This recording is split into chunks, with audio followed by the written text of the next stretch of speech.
I remember how Bryce used to act back in elementary school. He would say things like, "I think girls are stinky poos."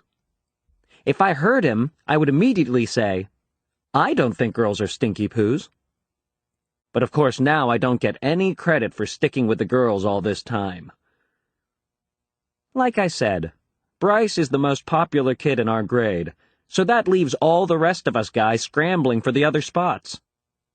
The best I can figure is that I'm somewhere around 52nd or 53rd most popular this year. But the good news is that I'm about to move up one spot because Charlie Davies is above me, and he's getting his braces next week.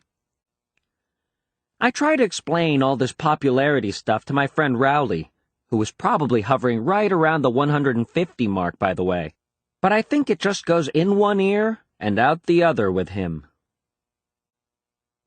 Wednesday.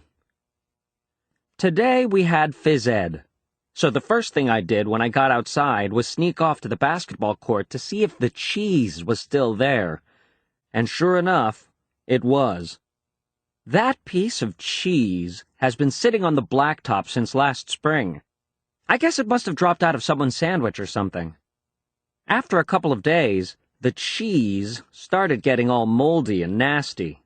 Nobody would play basketball on the court where the cheese was, even though that was the only court that had a hoop with a net.